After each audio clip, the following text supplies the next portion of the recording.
Uma oportunidade de estar na sua presença, tributar pela sua graça e pela sua infinita misericórdia conosco e com cada morador da nossa cidade de Rio Largo. Eu quero já louvar a Deus por mais uma vez estar na sua casa, tributar a Deus a glória, o louvor e a sabedoria e engrandecer a Deus pela vida do nosso pastor Arnaldo Tavares, ao Anderson Góes, a Aline, ao presbítero Line, que Deus seja louvado pela vida desse servo de Deus, e a todos os irmãos que já participaram do louvor e palavra. Aguarde um pouco aí, eu tenho a plena certeza que Deus tem uma palavra para o seu coração. Salmo de número 29, desde o verso 1 ao verso de número 9. Salmos de número 29, verso 1 ao verso de número 9. Está escrito a palavra do Senhor: tributai ao Senhor, ó vós poderosos, dai ao Senhor glória e força, dai ao Senhor glória devida ao seu nome. Adorai o Senhor na beleza da sua santidade. A voz do Senhor está sobre as águas, o Deus da glória troveja. O Senhor está sobre as muitas águas. A voz do Senhor é poderosa, a voz do Senhor é cheia de majestade. A voz do Senhor quebra os cedros, sim, o Senhor quebra os cedros do Líbano. Ele também os faz saltar como um novilho, o Líbano e o Sirion, como um boi novo. A voz do Senhor divide as chamas de fogo. A voz do Senhor estremece o deserto. O Senhor sacode o deserto de Cádiz.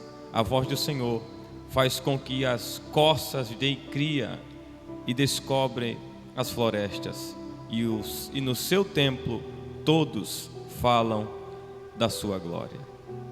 Quero falar nessa manhã sobre o veículo da voz de Deus. Olhar para o livro de Salmos é nos depararmos com o inário de Israel. É poema, poesia, adoração. O livro de Salmos está centralizado no meio da Bíblia Sagrada, pois de um lado temos o livro do patriarca Jó e do outro lado temos o livro de Provérbios de Salomão. Mas a maior autoria do livro dos Salmos é atribuída, dirigida para um moço, para um homem chamado Davi. Salmos, o livro de Salmo é composto por 150 salmos, e maior autoria foi justamente atribuída para um homem segundo o coração de Deus, aquele mesmo que foi rejeitado dentro da casa do Pai. E só Davi escreveu 73 salmos da Bíblia Sagrada, a saber que aproximadamente 12 salmos foram escritos pelos filhos de Corá, 12 escritos por Asaf, 2 salmos escritos pelo sábio Salomão, um salmo escrito pelo legislador e libertador de Israel, que foi justamente Moisés. Um salmo foi escrito por Emã e um salmo escrito por Etã. 49 salmos são de autores desconhecidos, mas foi em momentos como tribulações, perseguições, aflições, que o Espírito de Deus inspirou a Davi, inspirou a estes homens, para poder compor o livro tão pregado, tão falado, tão conhecido. Qualquer criança conhece um versículo ou um salmo da Bíblia Sagrada. E o Espírito de Deus inspirou a estes homens para compor este salmo. E não só isso, mas quem nunca passou por momentos de luta, quem nunca passou por momentos de crise na vida, e nunca leu um salmo na sua história, em momento de decadência espiritual e moral na sua vida, nunca foi para um ciclo de oração, nunca chegou num culto como este, e nunca viu alguém, uma irmã, um jovem, uma criança lendo um livro dos salmos. Quem nunca leu o salmo de número 121, que Davi diante dos montes, ele abre a sua boca e começa a falar no verso 1 ao 2: eleva os meus olhos para o monte, de onde me virá o meu socorro? Quem nunca passou por momentos de aflição, dúvidas na vida e incerteza da sua chamada, e nunca foi para um ciclo de oração e nunca ouviu aquela irmã simples abrir no Salmo 91 e o verso 1 que diz: aquele que habita debaixo do esconderijo do Altíssimo. a sombra do Onipotente descansará. Quem nunca passou por momentos como estes e nunca leu um dos salmos mais conhecidos, universalmente falado, cantado, pregado, ensinado, que é justamente o Salmo 23, que o salmista disse: o Senhor, Ele é o meu pastor e nada me faltará. Foi justamente em momentos como este que o Espírito de Deus inspira Davi. É em momentos como este que faz saltar a ser mais conhecido ainda os livros dos Salmos em toda a trajetória da igreja. O livro dos Salmos está fixado, encaixado no coração deste homem, deste moço, o desprezado pelo pai, o improvável dentro da casa, aquele que era excluído diante de todos os seus irmãos, aquele mesmo Davi, que ninguém valorizava dentro da casa, que para Jessé, Davi jamais poderia estar diante do profeta Samuel em 1 Samuel capítulo 16. Pois quando Deus levanta Samuel, Deus vai abrir a mentalidade de Samuel para pegar o seu vaso de azeite, ir até Belém na casa de Jessé o belemita, porque dentre os seus filhos Deus tinha provido de um rei. Haja vista que quando Samuel chega diante de todos os filhos de Jessé, ele apresenta Samar, Abinadab, mas nenhum desses Deus havia escolhido. Então agora Jessé vai responder aonde se encontrava o moço Davi, que a cultura, o Isbe vai dizer, tanto Champlin também vai retratar, que todo moço, a cultura relata, que todo moço que não tivesse porte para a guerra, para servir o exército de Israel e o exército de Saul, este moço seria justamente colocado no meio do campo, no meio dos bichos, no meio das ovelhas, por trás dos currais das ovelhas, apenas para servir de cuidador, de tratador de ovelha. Não passava disso.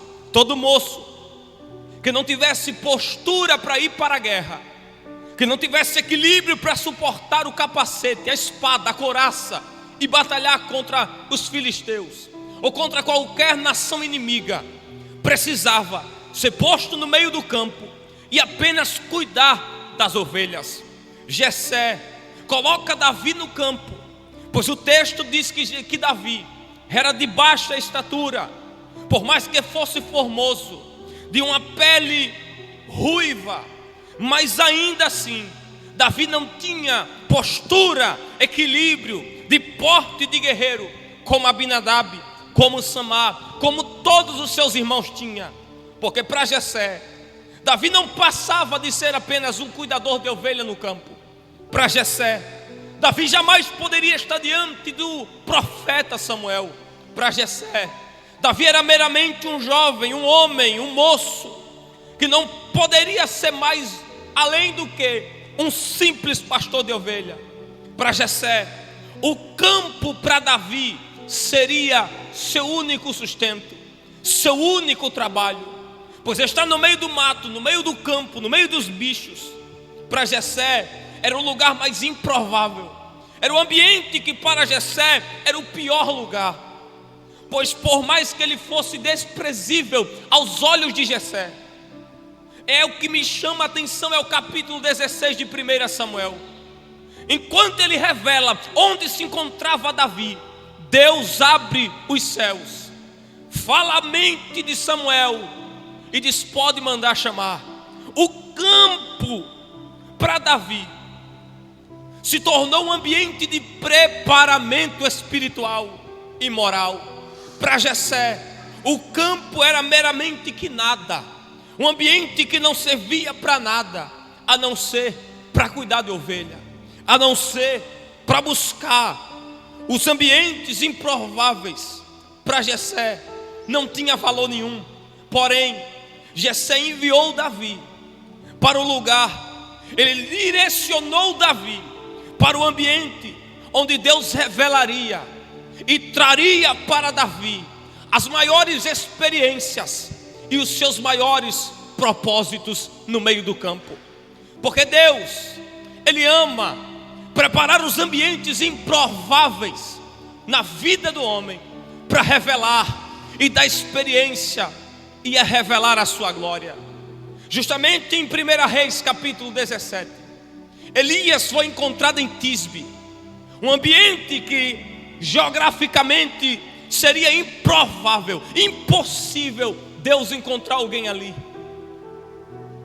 O que me chama a atenção é que não tinha probabilidade de Deus encontrar Elias ali.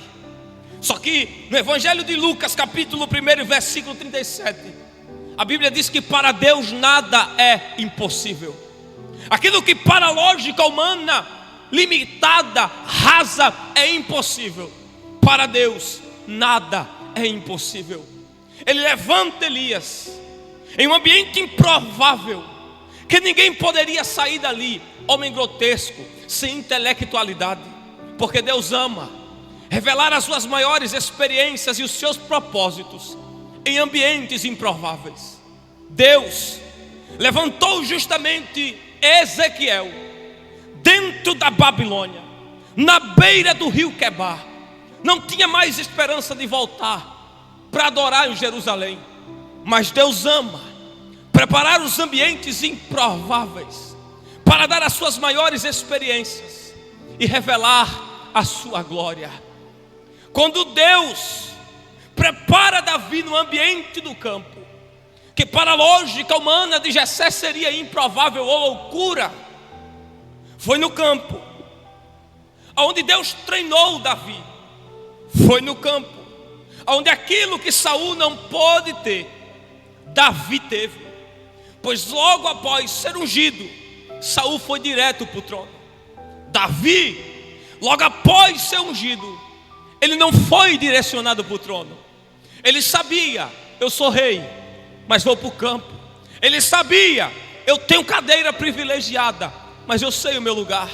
Ele sabia, eu hoje estou em um ambiente alto, em lugares maiores, mas eu sei da onde é o meu lugar. Foi no campo, aonde enquanto não tinha espada, capacete e coraça, Deus começa a dar as maiores experiências para Davi, no meio do campo, no meio das ovelhas, no meio dos bichos. Deus vai começar a treinar Davi no meio do campo, enquanto tocava as harpas e os salmos eram cantados nos lábios de Davi. O Espírito de Deus enchia Davi, o Espírito de Deus fortalecia Davi. Mas foi no campo que apareceu um urso e um leão, enquanto os filisteus batiam de um lado para o outro, gritando e perguntando se tinha um homem para bater de frente contra eles. Saul chama Davi para dentro da sua sala de armazéns, ou justamente de armamentos, na minha conjectura, e começa a apresentar as espadas, os capacetes, as couraças, para ir para a batalha. Saul não queria que Davi fosse. Haja vista que Davi, enquanto usa aquilo que ele nunca teve, ele começa a contar uma simples história para Saul. Ele abre a sua voz e começa a falar: Saul, eu até gostei da espada, até gostei do capacete, mas me deixa abrir um parênteses aqui. Eu estava no meio do campo, cuidando das ovelhas do meu pai. Apareceu um urso e um leão. Não precisei de espada, capacete e couraça, mas eu corri atrás do leão, que estava justamente com a ovelha agarrada na boca. E eu peguei o leão pelo meio, estraçalhei o leão pelo meio. Logo após apareceu um urso, Saul. E da mesma forma, no meio do campo, no meio do nada, no meio dos bichos, eu peguei a ovelha da boca do urso e quebrei o urso no meio. Foi no meio do campo onde Deus deu as maiores experiências para Davi.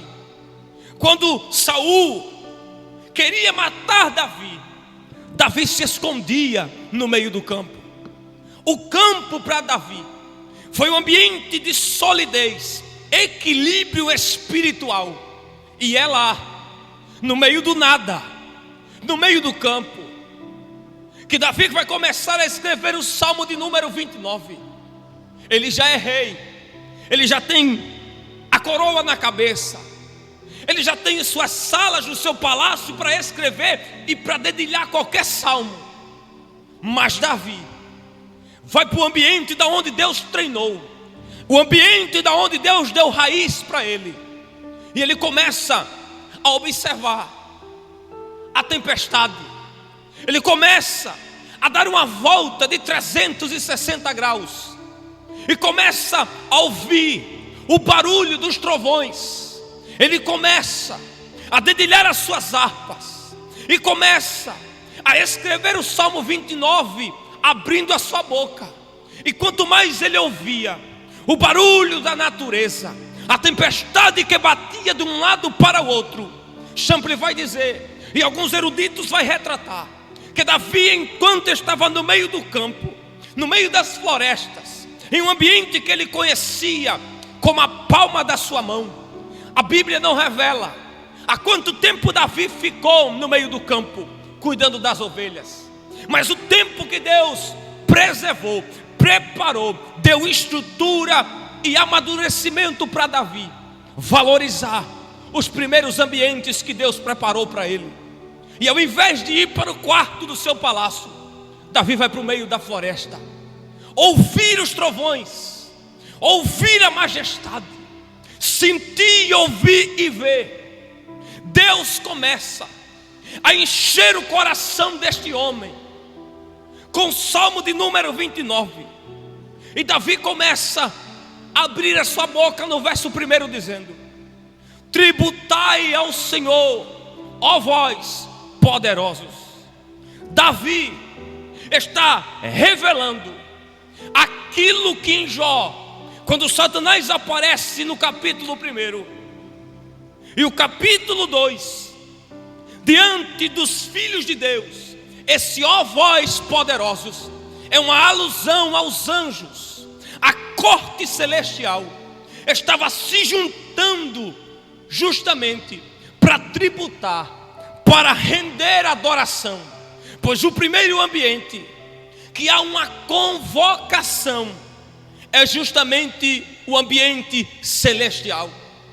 O ambiente celestial, ou o céu, é o primeiro ambiente onde os filhos dos poderosos, onde os filhos de Deus se reúnem para adorá-lo.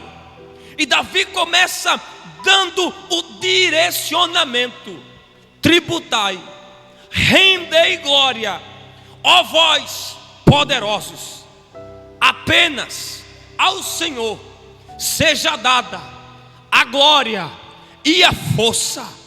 Davi está revelando uma convocação no céu, e ele revela 4 ambientes.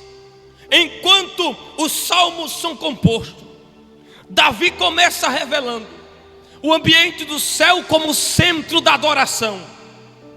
E Spurgeon diz, no seu comentário dos tesouros de Davi, que nem os anjos, nem os homens, nem animais, ninguém fica e nem se gloria com a glória de Deus, pois a glória é unicamente apenas dele, por ele e para ele são todas as coisas.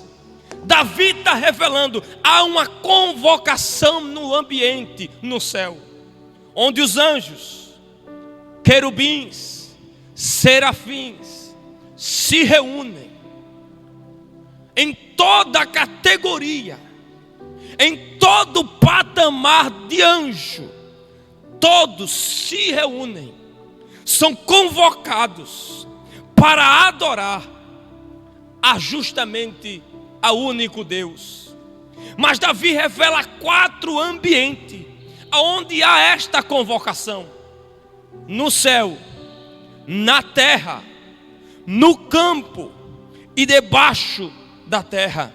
Ou seja, os anjos, os homens, os animais, as montanhas e os demônios têm que tremer e tremer diante da presença dele. Pois o céu não é lugar de silêncio, o céu é lugar de adoração. E no capítulo 4 do livro do Apocalipse, a gente vê a revelação da adoração constante, sem parar dentro do céu. No capítulo 4, versículos 5 e 6, quando João foi arrebatado, ele viu e ouviu e escreveu dizendo que existem 24 tronos ao redor do trono de Deus, e sentado nesses 24 tronos existem 24 anciões que minutos em minutos se prostram diante do trono que está no meio, retiram a coroa da sua cabeça e começam a abrir os seus lábios e entoar uma adoração. Glória, poder, ações de graça são apenas do nosso Deus. Os 4 seres viventes que voam, que com 2 cobre o rosto, com 2 asas cobre os pés, e com 2 voam, e em uma só voz, todos eles dizem: Santo, Santo, Santo. Os anjos, por mais que tenham velocidade, poder, beleza, eles têm que entender que eles só têm tudo aquilo por causa daquele que o criou. Pois beleza e velocidade foi Deus quem deu para os anjos. E o Isbe diz que eles vão ter que tributar, devolver tudo aquilo que Deus lhe deu. É por isso que João, no capítulo 15, ele disse: sem mim nada podereis fazer. A adoração no céu é algo constante. Os serafins dizem santo. E no livro do Apocalipse, no capítulo 19, a gente ouve, enquanto Deus está no meio, sentado no trono, chega um e diz aleluia. Outro chega e diz glória. Outro chega e diz: o Senhor é o Todo-Poderoso. Outro chega e diz: Ele reina. O ambiente do céu é um ambiente que não há silêncio, e é lá onde há a primeira convocação, onde os anjos, querubins, serafins, anciões se reúnem diante do trono branco de Deus para dizer: glória, soberano, poderoso. Isaías capítulo 6, ele disse: no ano em que morreu o rei Uzias, eu vi o Senhor assentado sob um alto e sublime trono. Isaías pôde contemplar no meio da adversidade da sua vida e pôde escrever que Deus está no trono, e o ambiente que Ele está é o ambiente justamente onde há adoração. É por isso que dentro do céu, João disse: eu ouvi como se fosse voz de muitas águas. Eu ouvi, eu caí como que estava morto nos seus pés. Eu ouvi que a glória enchia o ambiente. O primeiro ambiente onde não há silêncio é justamente no ambiente celestial, e lá não pode haver silêncio, e o que reflete lá vai refletir aqui na terra também. E Davi escreve dizendo: nem os anjos, nem os homens, nem os animais, nem montanha podem ficar parados quando a voz de Deus ecoa, nem os demônios. O segundo lugar são os homens, que dependente da classe alta, baixa, média, todos eles devem se curvar diante da soberania de Deus. Mas Davi diz: tributai ao Senhor divinamente, unicamente. A glória não é para pregador, a glória não é para quem canta, a glória não é para quem maestra, para quem dirige. Paulo disse: tudo é dele, tudo é por ele, tudo é apenas para ele.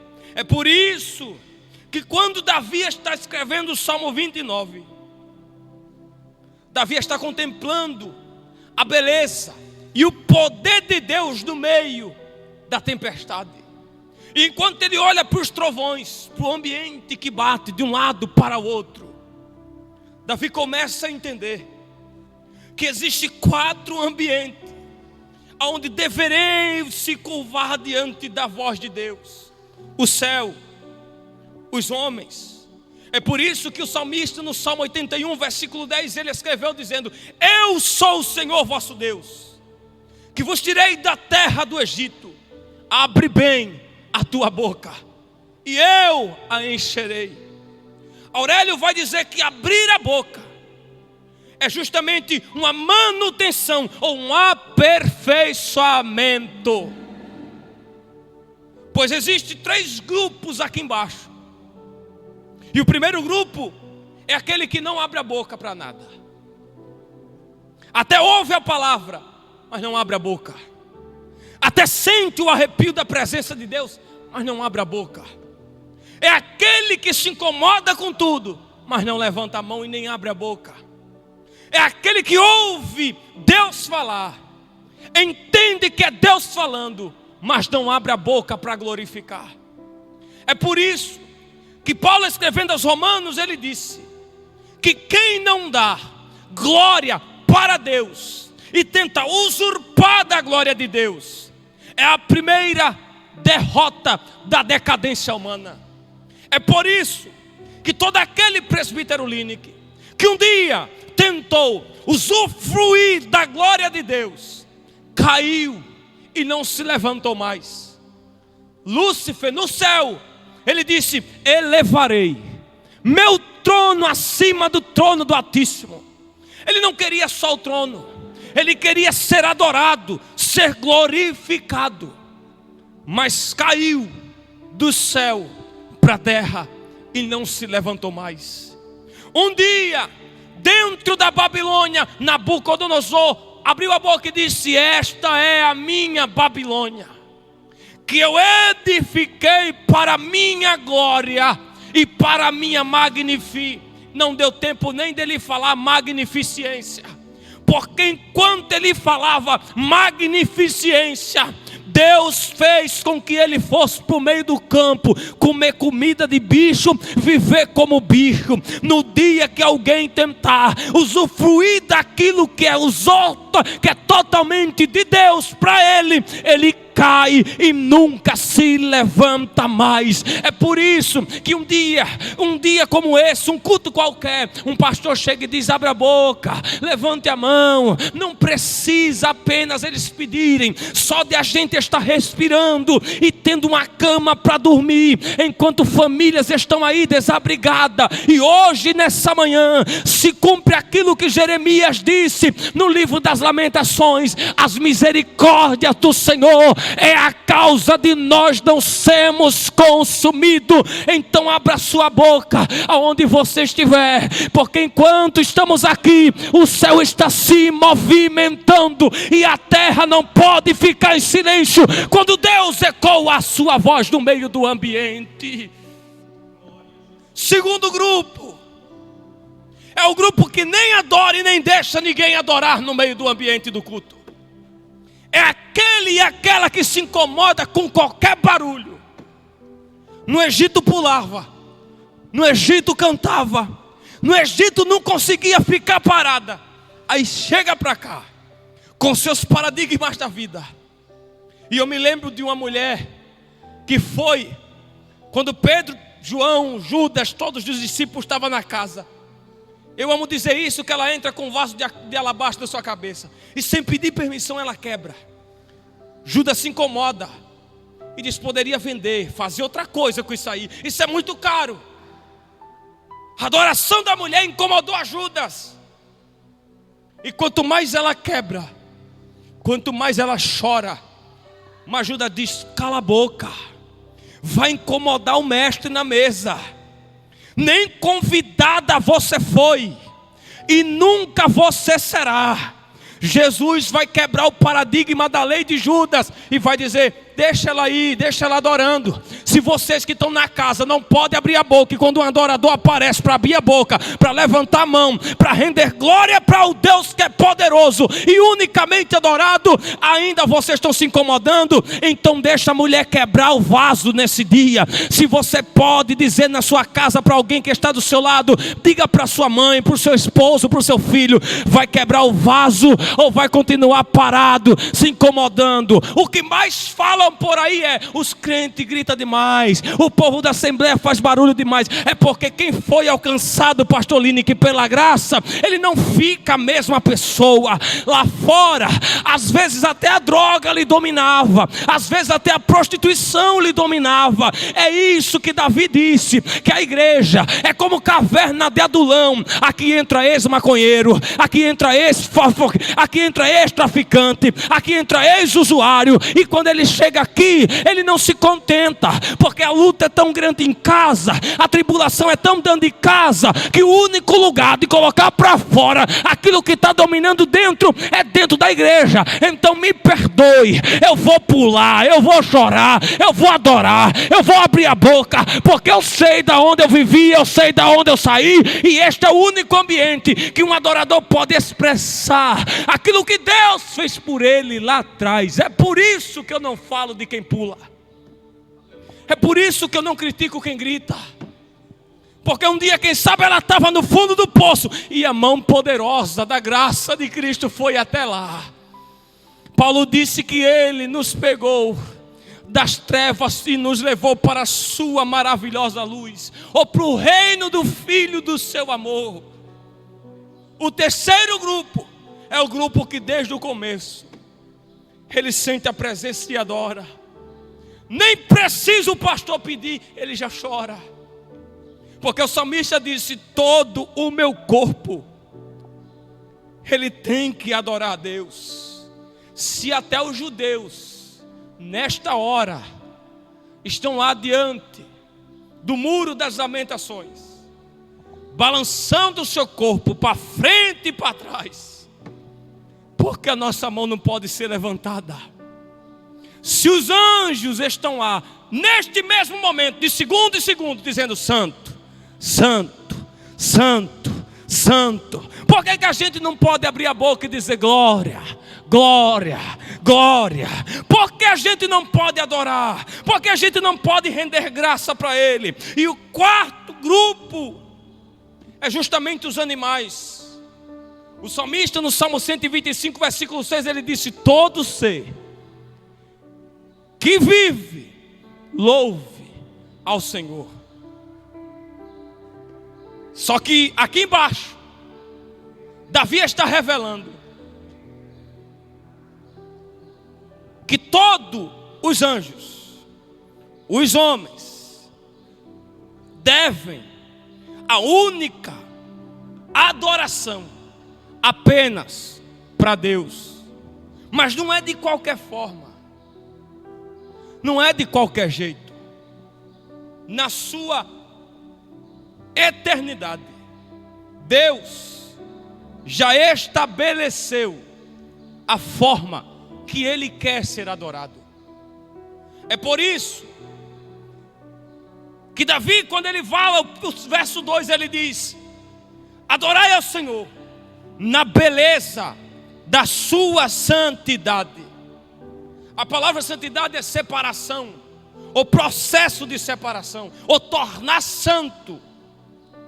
É por isso que desde o Antigo Testamento, Deus utilizava da santidade a ser vivida desde os sacerdotes. Levítico capítulo 16.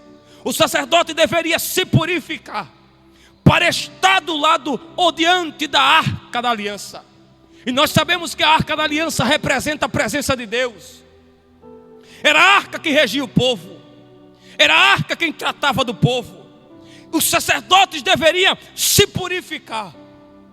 É por isso que quando Moisés, no capítulo 3 do Êxodo, versículo 5, Deus disse: Moisés, tire as sandálias dos teus pés, porque este lugar aqui é santo, Moisés. E aonde você pisou foi o ambiente puro. Mas no ambiente que eu me revelo, você tem que estar nos padrões do ambiente que eu me revelo.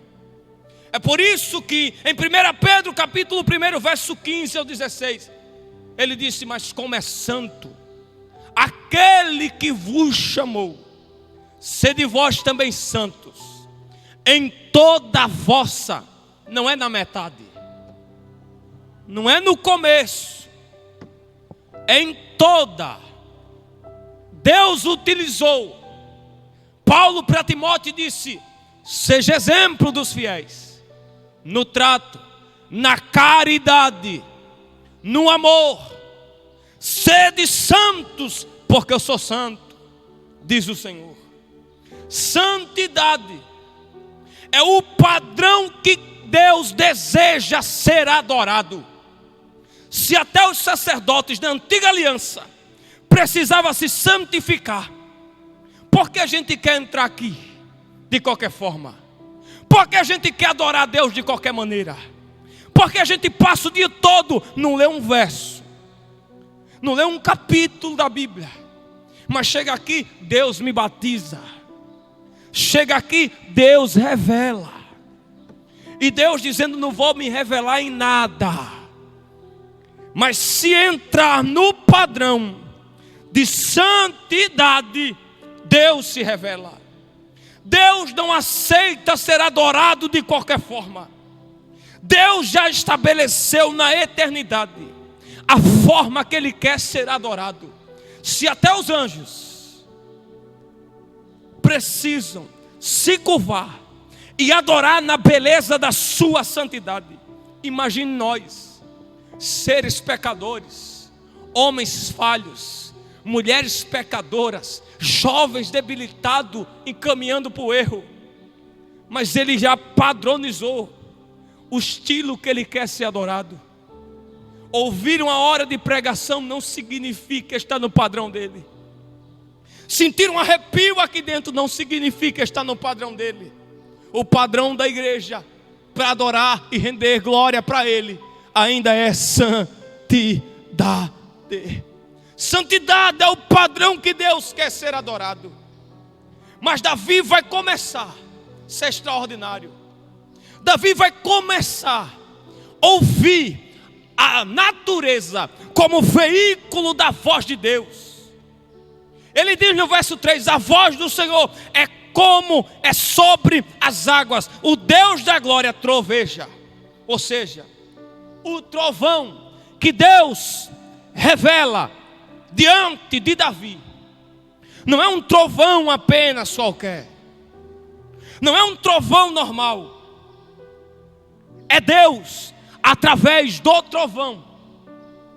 Alguns historiadores vão dizer que Deus, Ele está utilizando a tempestade, Ele está utilizando a natureza como veículo da sua voz.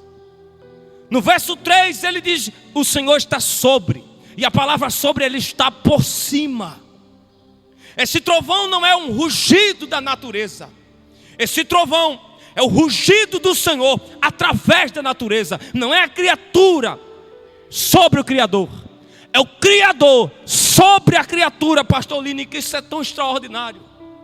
Eu sei que o Senhor é um mestre. Eu sou um menino aqui nessa manhã. Mas só que olhando para o verso 3, eu vi Deus montado sobre as tempestades. Eu vi Deus sobre os vendavais. E a palavra sobre no dicionário é aquele que está por cima. Era Deus dizendo: eu não perdi o controle nem do vento, nem da água e nem do fogo. Eu estou sobre a tempestade. Ele está por cima. Não é a criatura mandando no Criador, é o Criador dizendo: eu estou sobre as águas, sobre os anjos, sobre os homens, sobre o campo, sobre os demônios. Ele está sobre, por cima. Ele está sobre todas as coisas. E a natureza, Davi está contemplando e está dizendo: ela se tornou veículo da voz de Deus. Eu me lembro de Jonas fugindo para não ir para Nínive. Deus já tinha estabelecido: vai para Nínive, prega para o povo, para eles se arrependerem. A mensagem era dura e Jonas foge para Jope. De Jope ele tenta chegar em Tarsis, mas no meio da trajetória levanta uma tempestade. Pois Jonas pensava que Deus ainda estava lá em Gata e Hefer, e ele não tinha saído de lá. Mas Isaías disse que Deus é tão grande, Ele não precisa sair do trono, Ele não precisa se levantar do trono sentado. Deus envia uma tempestade para o meio da navegação. Os marinheiros conheciam o mar de ponta a ponta, porque são homens experientes do mar. Mas naquele dia, a tempestade, o vento que batia, se tornou veículo da voz de Deus, como alerta: tem problema dentro do barco, tem problema dentro da embarcação. Isso é tão sério que o capitão desceu às profundezas do navio. Depois que viu o barco quebrando de canto a canto, eles lançando sorte, vindo que a sorte não caiu sobre eles, eles jogam de novo e cai sobre Jonas. A voz de Deus se apoderou do veículo da natureza. O que me chama a atenção é o versículo 4, que Davi disse: a voz de Deus é irresistível. Quando Deus troveja nas alturas, nem homem, nem anjo, nem os animais, nem demônios, nem a natureza, ninguém consegue ficar parado. É só olhar para a nossa vida social, é só olhar para o que está acontecendo atualmente ao nosso redor. A natureza bateu no município de Murici, inundou a cidade de Murici. Nossa cidade foi também atacada. O centro, as lojas fecharam. As florestas foram abaladas. Eu estava olhando ontem o que aconteceu no Japão em 2011. Pastor, negócio. O tsunami no Japão arrasou com a cidade inteira. Eu vi aviões de um canto para o outro sendo levado pela força da natureza. Mais de 43 mil pessoas morreram ali.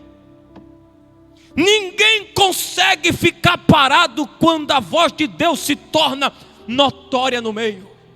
Nem os homens, nem os anjos, nem os animais, nem a natureza, nem demônio consegue ficar parado. O texto diz que eles precisavam tremer e temer diante da voz e da poderosa voz de Deus. Deus está sobre todas as coisas. Mateus 14. Os discípulos no meio do mar se atemorizam, mas a quarta vigília da noite, lá vem Jesus descendo do monte, andando sobre as águas. E Pedro, atemorizado, não entendeu que quem estava vindo andando estava por cima da tempestade, do vento, da crise, da depressão, da decadência da vida. E eu libero uma palavra da Bíblia para o teu coração nessa manhã. Deus está sobre esse problema na tua casa. Deus está sobre esse problema na tua vida. Deus está sobre o problema da vida espiritual, moral, na decadência da tua história hoje. E ele olha para Pedro, Pedro olha para ele e se afunda. Mas o problema não é Pedro afundar. O problema é Pedro não entender que ele está por cima daquilo que está lhe causando medo. Deus é soberano. Marcos 4, versículo 35. Jesus acalma a tempestade sem eles compreender que ele estava dormindo na popa, mas não perdeu o controle. Ele estava em silêncio, mas não perdeu o domínio do vento, da tempestade, dos problemas da vida. Salmo 46, versículo 10. Disse Deus: aquietai-vos e sabeis que eu sou Deus. Serei exaltado.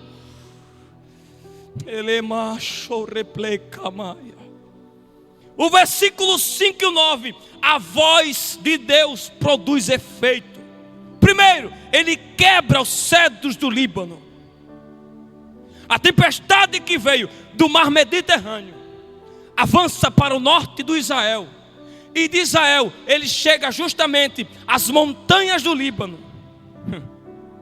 Só para você ter uma pálida ideia, as montanhas ou as árvores do Líbano são florestas infestadas de árvores frondosas, robustas, fortificadas e alicerçadas.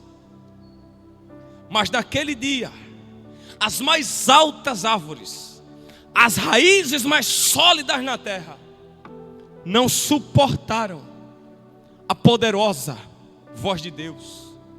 A voz de Deus é tão poderosa que arranca e quebra aquilo que é sólido dentro do coração do homem. Spurgeon diz que quando Deus envia a sua palavra, ele quebra os corações mais duros, que como cedros ele despedaça. Sabe aquela pessoa que diz: eu nunca vou mudar? A palavra e a voz de Deus nessa manhã está se tornando veículo para entrar em corações de vidas que não querem aceitá-lo ainda. Eu nunca vou mudar, sempre for desse jeito. É nada, a voz de Deus é um veículo nessa manhã, e está trazendo vida onde tem morte, está trazendo esperança onde não tem esperança, está abrindo o que está fechado e está fechando o que está abrindo. Eu sinto a inspiração do Espírito de Deus pela sua palavra para dizer para o coração de alguém: fica tranquila, a casa não vai decair, a empresa não vai falecer, tua vida não vai se tornar escassa e nem vergonha no meio da sociedade. Deus está dizendo: quando eu entro, o monte se abala, as cadeias se quebram. Eu me lembro de quando Paulo e Silas cantava e adorava, e de repente o ambiente se estremeceu, se abalou. A palavra que eu tenho para a tua vida é: se prepara, porque Deus vai abalar, vai sacudir, vai estremecer, vai abalar os ambientes mais sólidos. Ah, mas eu nunca vou mudar. Vai, a voz de Deus quebra e despedaçou Naamã, quando a moça disse: eu conheço alguém que muda, que transforma, que edifica, que sara, que purifica. Quem é? É Jesus de Nazaré. E aonde ele chega, o forte fica fraco, o fraco fica forte, o caído se levanta, o restaurado ainda é transformado. A voz de Deus está sendo veículo nessa manhã para a tua vida. Mas eu estou quebrado, Elias. Se preocupa não. Paulo disse: quando eu estou fraco, eu sei que o poder de Cristo se aperfeiçoa na minha fraqueza. Não se preocupa não, moça, rapaz, homem, mulher de Deus.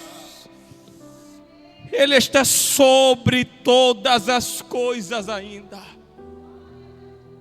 O verso 6, Davi disse: a voz de Deus faz saltar o que parece inabalável. Ele faz saltar como um bezerro. Ou seja, ele não faz saltar apenas as árvores frondosas com raiz fixada na terra. Ele faz saltar todo o Líbano. Os cedros do Líbano são quebrados. Líbano inteiro fica estremecido. Era uma cidade toda adorando, tremendo diante da presença de Deus. Ele faz saltar como um bezerro, como um boi selvagem. Se até o Líbano se abala, porque a gente não pode se abalar também. Versículo 7, ele despedaça como chamas de fogo.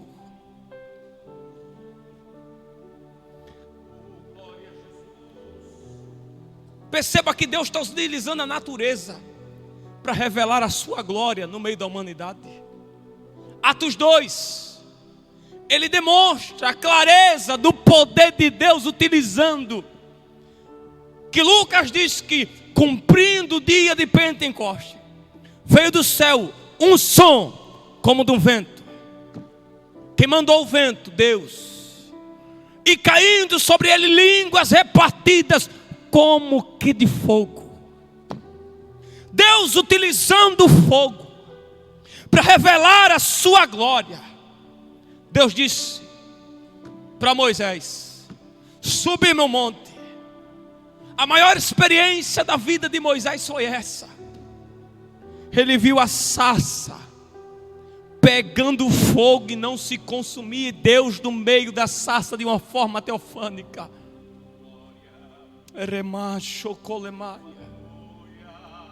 E pegar fogo no meio de uma sarça. A sarça é um espinheiro que não tem formosura, não tem um tamanho grande, mas tem o fogo queimando nela. Deus se revela em Atos 2 como língua repartida como fogo, com Moisés no meio da sarça pegando fogo, com Israel como a coluna de fogo. Pois o fogo aqui, ele não mata, porque este fogo não é fogo criado por homem. Esse fogo é o fogo de Deus, é o fogo que purifica, é o fogo que alegra, é o fogo que santifica, é o fogo que limpa, é o fogo que renova, é o fogo que aquece e alastra os metais e derrete os metais mais duros diante dele. E Davi vai terminar dizendo que as corças, elas dão cria, mas por 7 vezes aparece a expressão, a voz do Senhor. E dentro da história, o número 7 é o número, ou se tornou o número da perfeição. Deus estava revelando através de Davi. Deus é tão perfeito que o Líbano se estremece, um país inteiro, que as árvores mais frondosas quebram a sua raiz do meio, que até os demônios têm que tremer e temer diante da sua presença. Deus é tão perfeito que até os bois têm que pular quando sentem a presença dele. Deus é tão perfeito que antes do tempo certo para dar cria, as corças começam a dar cria antes. Era Deus através de Davi dizendo: quando Deus quer habitar no meio do povo, quando quer se revelar, Ele traz existência aquilo que não existe. Ele faz o que ninguém pode fazer. Ele faz tudo fora do tempo, porque Ele é dono do tempo e não pede tempo para ninguém fazer. Davi está dizendo, quando a voz de Deus aparece, as corças dão cria. E não só isso, descobre as florestas também. Ou seja, o boi pula, o Líbano estremece. Eu estou sentindo a presença do Espírito de Deus aqui nessa manhã. Os homens tremem e temem diante da sua presença. E Davi vai dizer: e no seu templo todos falam glória. Dentro do céu, glória. Na terra, em um culto de doutrina, como vai ser hoje à noite, vamos ouvir o barulho de glória. No culto de criança, os jovens, as crianças falam glória. Os animais do seu tempo, como nos dias de Noé, que não precisou Noé gritar: vem elefante, vem leão, vem búfalo. Não, no tempo certo todos entraram na arca. Todos puderam entrar. Quando Paulo chegou em um ambiente, a menina possuída de demônio reconheceu que era Deus através de Paulo e tremeu diante da presença de Deus. Então não só os anjos, não só os homens, não só os animais, mas também os demônios têm que reconhecer que tudo no seu tempo dizem glória, dizem aleluia. Então nessa manhã eu lhe convido para conhecer o Deus que se movimenta e que toma a natureza como veículo da sua poderosa voz e fala para o seu coração nesse dia. Quantas pessoas não conseguiram ter a consciência que Jesus está voltando através dessas catástrofes aí? Quando as pessoas não tiveram a consciência ativada que Jesus está voltando, que Ele está nos alertando através do vento, das catástrofes naturais. E Davi, ele vai dizer que o Senhor se assenta sobre o dilúvio. Davi está revelando que ele está sobre todas as coisas, que ele não perdeu o controle das coisas, que ele não perdeu o domínio das coisas. E diante dessa rápida mensagem, essa simples palavra, eu quero saber onde está a primeira vida para Jesus aqui nessa manhã. Diante dessa rápida reflexão, eu quero saber onde está a primeira pessoa para tremer e temer diante da presença de Deus. Onde está você que está pensando em parar, abrir mão do chamado, abrir mão do ministério? Deus está dizendo: eu estou sobre o vento, estou sobre a tempestade, estou sobre os dilúvios que sobem e vêm sobre a tua vida. Ele está sobre todas as coisas. E desde já, presbítero Lineker, quero louvar a Deus pela sua vida e agradecer por mais oportunidade em nome de Jesus.